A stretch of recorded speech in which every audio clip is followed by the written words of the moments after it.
오늘 우리에게 주시는 하나님의 말씀은 잠언 21장 1절부터 3절까지 말씀입니다. 구약 성경 934페이지 정도에 있습니다. 잠언 21장 1절부터 3절까지 말씀 제가 봉독하겠습니다. 왕의 마음이 여호와의 손에 있음이 마치 봇물과 같아서 그가 임의로 인도하시느니라. 사람의 행위가 자기 보기에는 모두 정직하여도 여호와는 마음을 감찰하시느니라. 공의와 정의를 행하는 것은 제사를 드리는 것보다 여호와께서 기쁘게 여기시느니라. 아멘. 우리가 함께 보신 이 잠언이라는 성서는요, 우리 인간의 삶의 모든 영역에 있어서 조언을 주는 지혜의 책이라고 말할 수 있습니다. 마치 부모가 그 자녀에게 이 너의 한 번뿐인 그 삶을 안타깝게 허비하지 않고 잘 살기를 바라는 마음으로 이 훈계를 주는 그 말씀이라고도 생각할 수 있겠습니다. 이 잠언서는요, 사람이 살아가는 데 있어서 지켜야 할 그 바른 길을 세세하게 우리에게 보여주고 있습니다.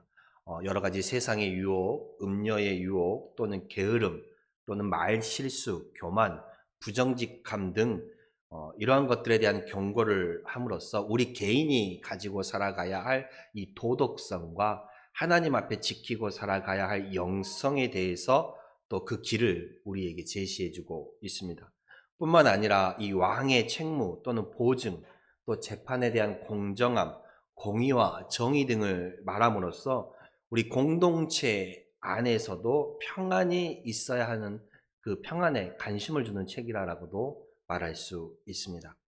이 잠언은 우리 인간과 인간 사이에, 사람과 사람 사이에 이 바른 길을 우리에게 보여줄 뿐만 아니라 이 의인과 악인의 삶에 대해서도 분명하게 말해주고 있습니다. 하나님께서 기뻐하시는 의인의 그 삶이 어떠해야 하는지를 알려주고, 또한 지금은 혹 좋아 보인다 할지라도 그 악인의 마침, 악인의 결국은 어떻게 되는지를 우리에게 밝히 보여주고 있습니다. 그래서 우리는 잠언서를 읽게 되면 이 잠언을 통해서 매 순간 우리 그리스도인들이 어떻게 살아가야 하는지에 대한 그 표대가 보인다라는 것입니다.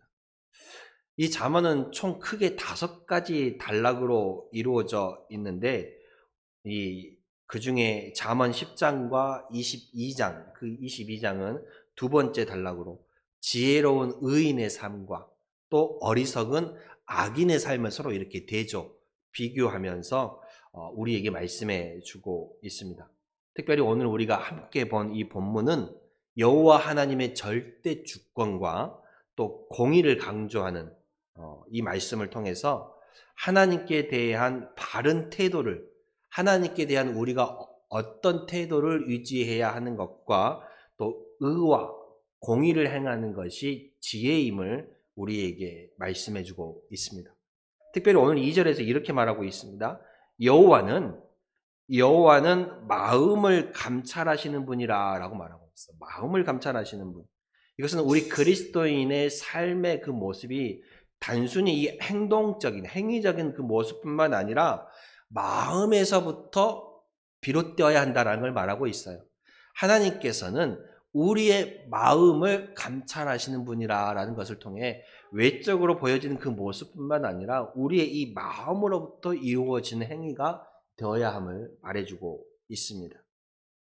오늘 1절에 또 이렇게 말합니다. 왕의 마음이 여호와의 손에 있음이 마치 봇물과 같아서 그가 임의로 인도하시느니라 라고 말하고 있습니다. 그러니까 이 당시 모든 것을 자기 마음대로 할 수 있을 것 같은 그 최고의 권력자인 왕의 그 마음까지도 누구의 손에 달려 있다고요? 하나님의 손에 달려 있다라는 그 사실을 우리에게 말씀해 주고 있어요. 이 왕의 마음이 하나님의 손에 달려 있다라는 그 모습이 마치 물이 담긴 봇물에 대해서 말하고 있습니다. 이 보라는 것은요, 우리 농사를 지을 때 지금도 우리에게 이 저수지는 상당히 중요한 일이잖아요. 강수량이 일정치 않을 때 또 비가 많이 오지 않는 지역에서는 이 저수지는 상당히 중요한 요소예요. 농사를 짐에 있어서도. 이 팔레스틴 지역도 마찬가지였습니다. 이 보는 상당히 농사를 지는 데서 큰 필수 요소죠. 물이 부족할 때 그 저수지 본물을 통해서 물을 끌어다 쓰게 되는 거잖아요. 이처럼 농부가 이곳에 물을 저장해 놓아서 그 필요할 때 물을 끌어다 쓰는 것처럼 언제라도 이 왕의 그 마음을 하나님께서 움직이실 수 있다라는 것을 이 보를 통해서 우리에게 말씀해 주고 있습니다. 즉 하나님께서 이 최고의 권력자인 왕의 마음까지도 하나님께서 주관하시고 하나님께서 이끄신다라는 그것을 우리에게 보여주는 것이죠. 이걸 통해 하물며 최고의 권력자인 왕 역시도 하나님의 손에 달려 있는데 나아가 이 세상의 어떤 모든 피조물들 역시도 하나님의 손길에서 벗어날 수 없다는 것을 보여주는 거예요. 하나님의 섭리 가운데 있음을 보여주고 있습니다. 우리가 익히 잘 알다시피 또 이 이스라엘 백성이 애굽 땅에서 나올 때에 10가지 재앙으로 하나님께서 이 애굽 땅에 하나님의 살아계심을 보여주거든요. 그때에 여호와 하나님께서 이 애굽 땅의 왕이었던 바로의 마음을 강팍하게 하셨다라고 성경 구절이 있는 것을 볼 수가 있어요. 그래서 하나님의 놀라운 살아계심의 그 역사를 애굽과 그 관리들과 모든 백성들이 알게 하셨던 사건입니다. 또한 이 바벨론 땅에서는 하나님께서 이 고레스 왕의 마음을 감동시킴으로 인해서 이 백성들이 다시금 고향 땅으로 돌아갈 수 있게 만들어 주시기도 하였습니다.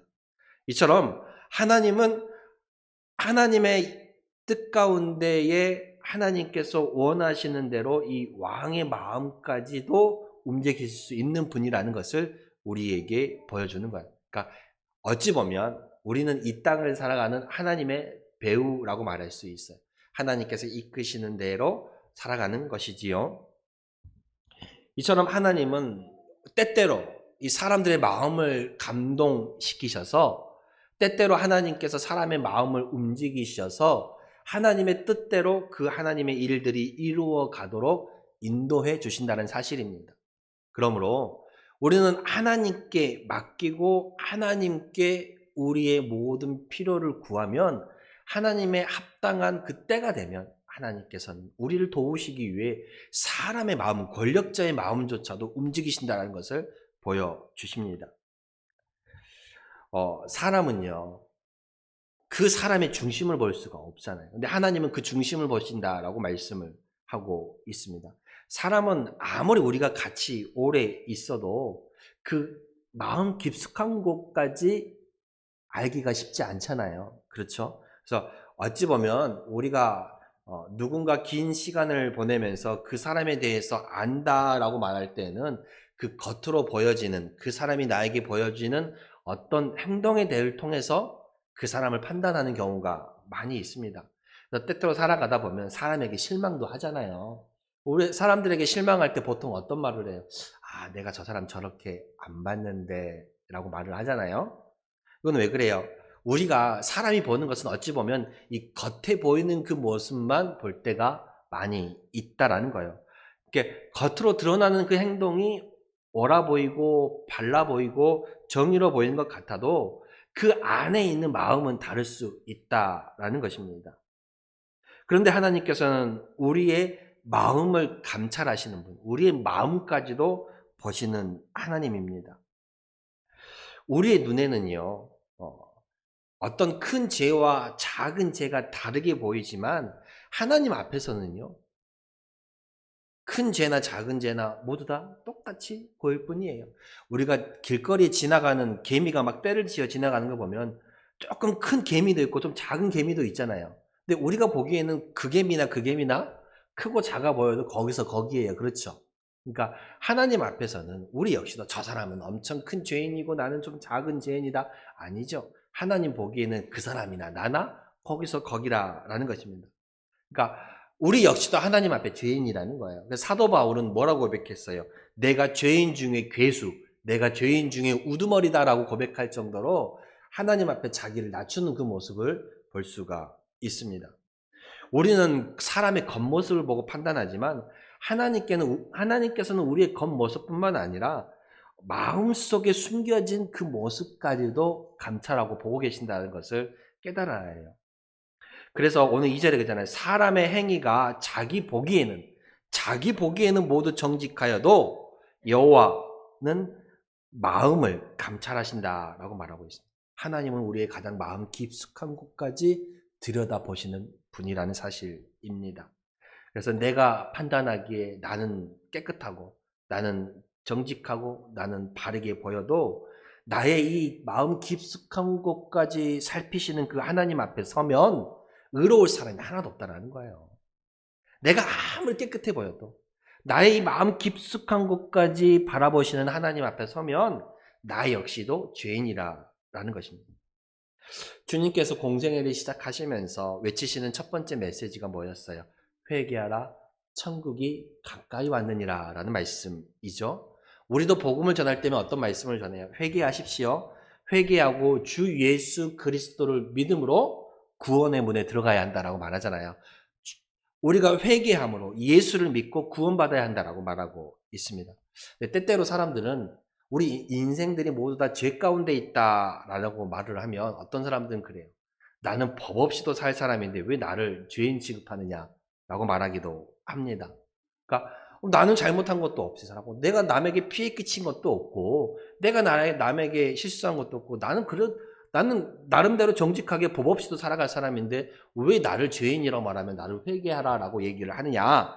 오늘 말씀에 그잖아요. 사람의 행위가 자기 보기에는 모두 뭐하여도 정직하여도 자기 보기에는 정직하여도 여호와는 마음을 감찰하신다. 그러니까 사람이 내 보기에는 정직해 보여도 우리의 마음 깊숙한 곳까지 보시는 하나님 앞에 서면 깨끗할 사람 아무도 없어요. 의로울 사람 아무도 없다라는 거예요.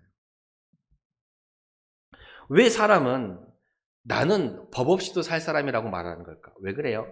사람들의 특징이 있는데요. 이런 사람들의 특징이 있어요. 사람은요, 이상하게 남에게 대해서는 엄격한 잣대로 판단하는데요. 자기에 대해서는 너무 관대하게 판단을 해요.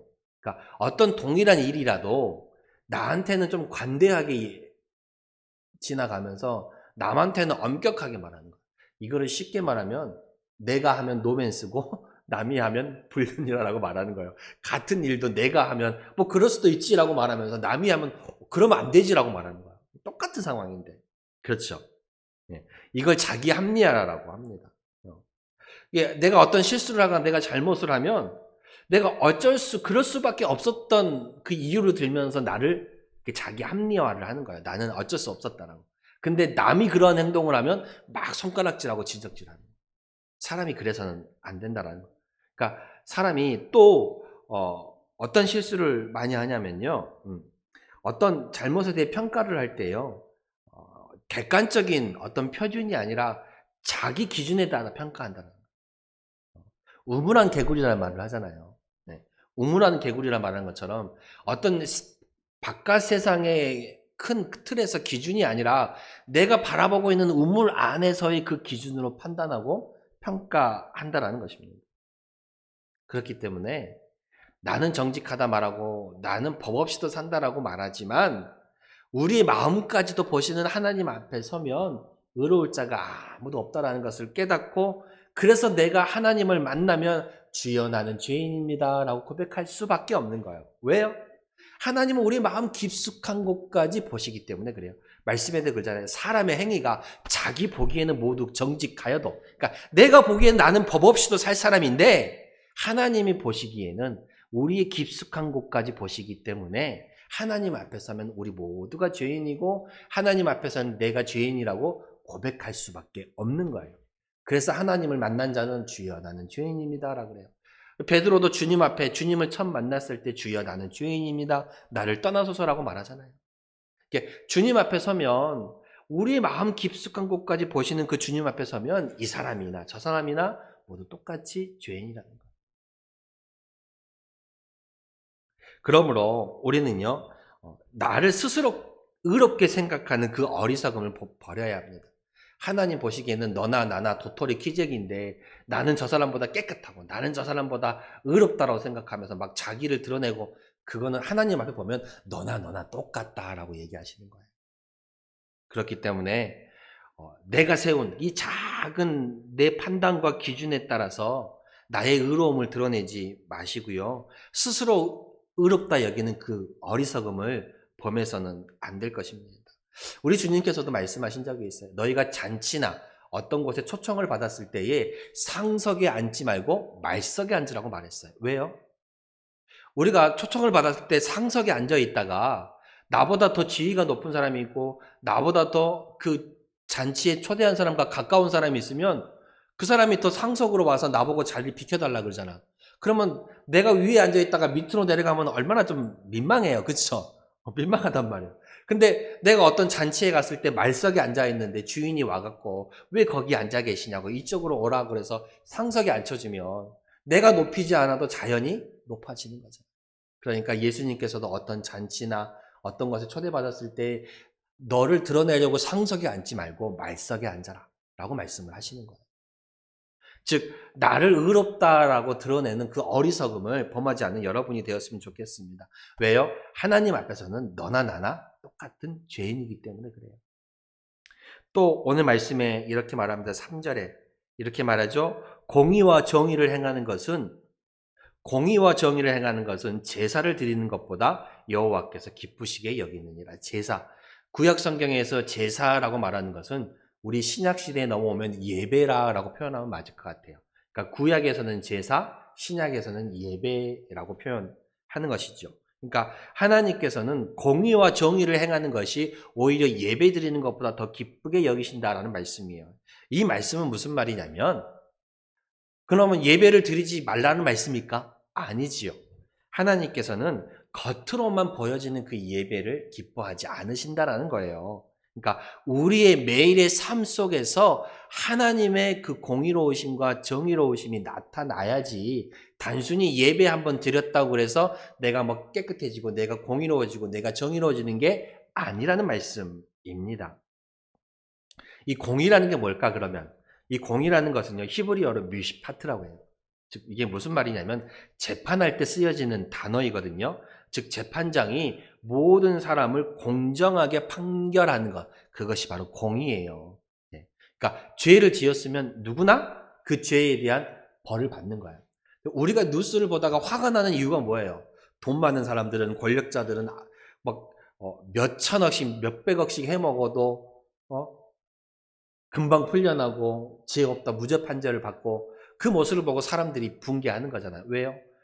이 땅에 제대로 이 공의가 이루어지지 않기 때문에 그렇습니다.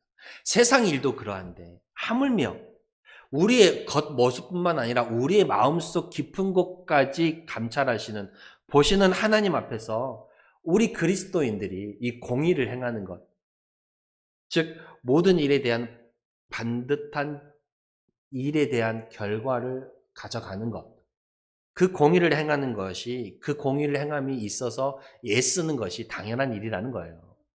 그리고 정의라는 건 뭐예요? 정의라는 것은 개인과 개인 간에 올바르게 행하는 그 도리라는 것이죠. 또 사회를 구성하고 유지하는 공정한 어떤 질서라고 말할 수 있어요. 근데 구약에서 정의가 어떻게 말하냐면요. 이웃 간의 샬롬과 연결될 때만 정의가 이루어진다는 거예요. 그러니까 이웃 간의 평화가 있을 때만 그것이 곧 정의라는 거예요. 즉 무슨 말이냐면 이 정의라는 것이요. 혼자만의 평화가 아니라 공동체 안에서 나타나야 합니다. 즉 이 정의라는 것이요. 공동체 안에서 그리고 돌봄과 섬김과 사랑과 희생 안에서 그것이 드러날 때야만 진정한 정의라고 말하고 있어요. 그러니까 이 공의와 정의 어찌 보면 어려운 단어고 어찌 보면 좀 추상적인 것 같고 어찌 보면 이거를 공의와 정의를 내가 어떻게 행해야 하느냐라고 말했을 때에 우리가 받아들이기 어려운 부분이 있어요. 그런데 제가 여러분들에게 말씀드리고 성경이 우리에게 말하는 공의와 정의는요 어떤 거창한 것이 아닙니다. 추상적인 것이 아니에요. 우리가 있는 그 공동체 안에서 각자에게 주어진 책임을 다하면서 이 서로 간의 그 권리를 소중히 여겨주는 것. 그게 바로 공의와 정의예요. 이 공동체 안에서 내가 어떤 공동체 안에 있든 간에 내 맡은 바 그 일을 최선을 다해 나가면서 서로 간의 권리도 역시 존중해 주는 것. 서로 간의 권리 역시도 인정해 주는 것. 그것이 바로 공의와 정의예요. 그러니까 이 정의는 나보다는 누구를 먼저 생각하는 것, 이웃을 먼저 생각하는 것에서 출발한다는 거예요. 그러니까 도움이 필요한 곳에서는 하나님의 자녀답게 나눔과 섬김과 그런 것들을 실천하는 거예요. 이것이 바로 산제사이고 이것이 바로 우리가 공의와 정의를 실천하는 거예요. 그러니까 어렵게 생각할 필요 없어요. 공의와 정의를 하나님께서 우리에게 원하신다라는 것은요, 이웃과 함께 더불어 살아가는 거예요. 그 안에서 하나님의 뜻이 이루어져요. 하나님께서도요, 예수님께서 이 율법에 대해서 딱 크게 두 문장으로 우리에게 말씀해 주셨잖아요. 어떻게요? 첫째는 하나님 사랑. 둘째는 이웃 사랑. 이것으로 우리에게 이 율법에 대해 크게 두 문장으로 말씀해 주셨어요. 우리가 하나님을 사랑하며 옆으로는 이웃을 사랑하는 삶, 이웃을 사랑하는데 내 몸과 같이 이웃을 사랑하는 그 삶이 그것이 바로 이 땅의 하나님의 자녀로서 공의와 정의를 실천하는 거예요. 그러니까 하나님 사랑과 이웃 사랑은 내 개인적인 평화만이 아니에요. 공동체가 함께 이루어 나가는 그 평화라는 것입니다. 이렇게 사람과 사람 사이에 이 고통과 아픔과 소외됨이 있는 곳에서 내가 말씀대로 순종하며 살고자 하는 그 노력들이 일어날 때 바로 공의와 정의가 실천되는 거예요. 그러니까 이 공의와 정의는요, 어떻게 보면 듣고 끝나는 부분이 아니에요. 우리의 삶에 일어나는 실천적인, 행동적인 부분입니다. 우리는 말씀을 통해서 깨닫습니다. 세상의 빛과 소금이 되어야 한다. 세상의 빛과 소금이 되어야 하지요. 근데 우리는 그 빛과 소금의 역할, 즉 공의와 정의를 드러내는 그 역할을 제대로 하고 살아가고 있는가? 그거에 대해 생각해 보아야 돼. 교회 안에서만 말씀이 나에게 이루어지는 것이 아니라 교회 밖에서도 그 말씀이 나와 함께 가야 돼요. 교회 안에서만의 거룩함이 아니라 교회 밖에서도 거룩함이 이어져 나가야 한다라는 거예요. 그래서 이 그리스도의 몸된 이 교회와 공동체를 바르게 세워가는 일은요, 바로 저와 여러분, 나 한 사람부터 시작된다는 것을 기억하시길 바랍니다. 그래서 우리가 교회 안에서는 막 좋아 보이고 거룩해 보여도 교회 밖에를 나가면 세상 사람들과 다를 바 없이 살아가는 그 모습이 있어서는 안 된다는 거예요. 교회 안에서 하나님의 말씀이 나에게 임함과 같이 교회 밖에서도 하나님의 말씀이 여러분들과 함께 같이 가야 돼요. 그것이 바로 그리스도인의 삶이고 그것이 바로 나를 통하여서 공의와 정의가 여러분의 삶 속에 나타나는 모습이라는 것입니다. 그래서 우리는 그 예배자의 삶이라는 것은요, 단순히 이 예배 시간에만 주어지는 그 삶의 모습, 예배 시간에만 주어지는 말씀을 듣고 끝나는 그 삶의 모습이 아니라 그 받은 바 말씀을 내가 여기다 품고 가서 내가 삶을 살아가면서 내가 일을 해 나가면서 내가 가정에 있든 일터에 있든 어느 곳에 있든지 그 말씀이 이 가슴 속에 살아 숨쉬는 거예요. 그래서 말씀과 함께 교회 안에서나 교회 밖에서나 말씀과 함께 내가 움직여가는 것, 그 말씀이 내 삶이 하나님 중심으로 나아가는 것, 그것이 바로 공의와 정의가 우리의 삶 속에 일어나는 것. 그러니까 말씀을 들어서만 끝나는 것이 아니라 그 말씀이 이 마음속에 깊이 숨겨져서 심겨져서 우리의 삶 속에서 싹이 나고 꽃이 피고 열매가 맺는 그 모습으로 나타나야 한다는 것입니다. 우리의 중심이 하나님을 향할 때 여러분이 서 있는 바로 그곳으로부터 하나님의 정의가 나타나고 하나님의 공의가 나타나고 여러분들이 곧 세상의 빛이 되고 세상의 소금이 되는 거예요. 여러분이 있는 바로 그곳에서부터 시작되는 것입니다.